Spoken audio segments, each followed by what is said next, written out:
अस्सलाम वालेकुम, welcome to my YouTube channel. उम्मीद है कि आप सब खैरियत से होंगे। तो आज हम पढ़ेंगे रूह की पुकार। ये ख्वाजा शमसुद्दीन अज़ीमी की बुक है। ख्वाजा शमसुद्दीन अज़ीमी पाकिस्तान के एक मरूफ रूहानी स्कॉलर हैं। इन्होंने रूहानियत पे काफ़ी ज़्यादा बुक्स लिखी हैं। तो सबसे पहले तो मेरे चैनल को वो लोग सब्सक्राइब कर दे जो मेरे चैनल पे न्यू है, ताकि जब भी मैं कोई वीडियो अपलोड करूँ तो आप लोगों को फ़ौरन से नोटिफिकेशन मिल जाए। और ये आप लोगों की तरफ से मेरे लिए एक हौसला अफजाई भी होती है। तो फिर मेरे दिल में भी शौक़ पैदा होता है कि मैं आप लोगों के लिए अच्छे से अच्छा कंटेंट पेश करूं, जिसका आप लोगों को फ़ायदा भी हो और आप लोगों को कुछ ना कुछ लाजमी सीखने को मिले, जिससे आप लोगों की ज़िंदगी भी बेहतर हो सके।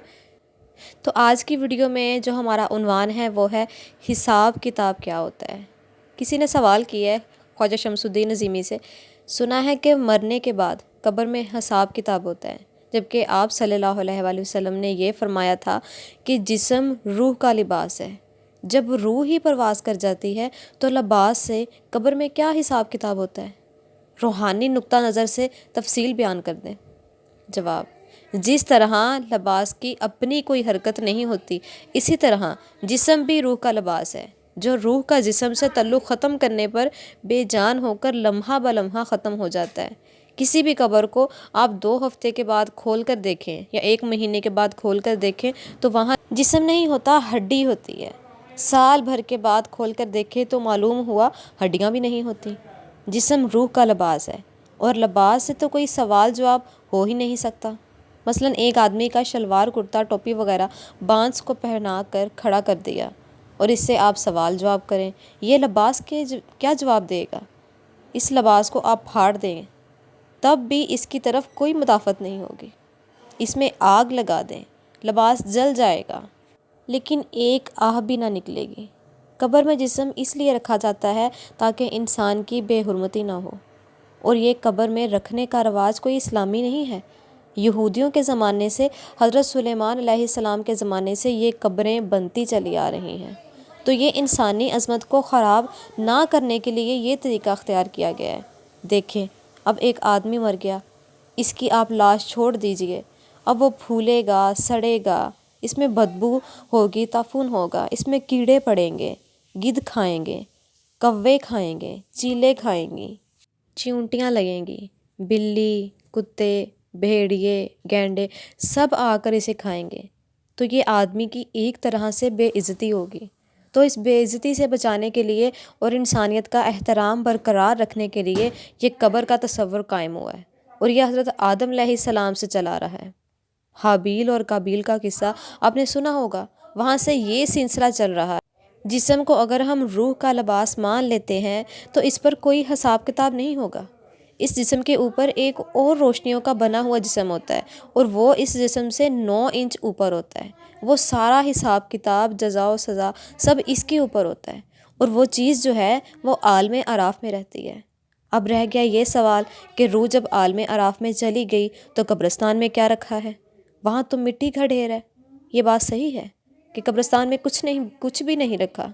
जिस्म तो मिट्टी हो गया, लेकिन जिस जगह जिस्म को हम दफनाते हैं आदमी का, इसी मुनासबत से अराफ बनता है। यानी ज़मीन से 200 मील ऊपर इसका अराफ बनता है। ज़मीन से 200 मील ऊपर एक और दुनिया आबाद, जिससे बिल्कुल इसी तरह की जैसे कि ये दुनिया है। इसको हम आलम अराफ कहते हैं। अब इसकी मिसाल यूँ है कि एक प्लाज़ा है, इसकी 200 मंजिलें हैं। तो जो आदमी ज़िंदा हैं, मिसाल के तौर पर, वो पहली मंजिल पर रहते हैं, और जो मरे हुए हैं वो 200वीं मंजिल पर रहते हैं। तो इसका तल्लुक़ इस ज़मीन से कायम है कि प्लाज़ा बग़ैर ज़मीन के कायम नहीं रहता। एक बात और गौरतलब ये है कि आलम अराफ जो है वो ज़मीन के कर्रा से बाहर नहीं है। आलम अराफ ज़मीन के कर्रा में है। तो वहाँ जहाँ इसको दफन करते हैं किसी मुर्दा जिस्म को, तो इसका वहाँ से एक तल्लुक़ कायम हो जाता है, इस घर से, इस कब्र से, लेकिन वो रहता आलम अराफ में है। तो जब हम किसी कब्र पर जाते हैं तो हमारा तल्लुक़ इस बंदे के साथ आलम अराफ से कायम हो जाता है। इंसान जब कब्रिस्तान जाता है, वहाँ जाकर बैठता है, कुछ पढ़ता है, एसाले सवाब करता है, तो इसके अंदर वो सलाहियत काम करने लगती है। वो सलाहियत यहाँ से 200 मील ऊपर देखती है, यानी एसाले सवाब पहुँचाना। اس بات کی نشاندہی ہے کہ انسان کے اندر ایسی صلاحیت کام کر رہی ہے یا ایسی نظر کام کر رہی ہے جو 200 میل اوپر بھی دیکھ سکتی ہے۔ حضور پاک صلی اللہ علیہ وآلہ وسلم نے فرمایا کہ جب تم قبرستان جاؤ تو کہو السلام علیکم یا اہل القبور، اے قبر میں رہنے والو السلام علیکم۔ ظاہر ہے حضور صلی اللہ علیہ وآلہ وسلم کی کوئی بات غلط تو نہیں ہو سکتی، بغیر حکمت کے نہیں ہو سکتی۔ تو حضور نے جب یہ فرمایا کہ قبرستان جا کے کہو السلام علیکم یا اہل القبور، تو اس کا مطلب یہ ہے کہ قبر میں رہنے والے لوگ ہمارا سلام سنتے ہیں اور وہ ہمارے سلام کا جواب بھی دیتے ہیں، لیکن تم سن نہیں سکتے۔ لیکن اگر ہم اس صلاحیت کو بیدار اور متحرک کریں، یعنی لاشعوری صلاحیت کو یا روحانی صلاحیت کو، تو ہم ان کی آواز سن بھی سکتے ہیں اور انہیں دیکھ بھی سکتے ہیں، ان سے رابطہ بھی قائم کر سکتے ہیں۔ اولیاء کا عام قاعدہ ہے، کشف القبور تصوف میں ایک باقاعدہ اصلاح ہے۔ لوگ جاتے ہیں، آنکھیں بند کر کے بیٹھے رہتے ہیں، کچھ پڑھتے ہیں، جو عالم اعراف میں لوگ ہیں وہ سامنے آ جاتے ہیں۔ قبر کا جو تعلق ہے، جو گوشت پوشت کا بنا ہوا جسم ہے، اس سے حساب کتاب نہیں ہوتا، بلکہ اس گوشت پوشت کے اوپر ایک اور روح کا بنا ہوا جسم ہوتا ہے، مکمل جسم ہوتا ہے، جسے جسم مثالی بھی کہا جاتا ہے۔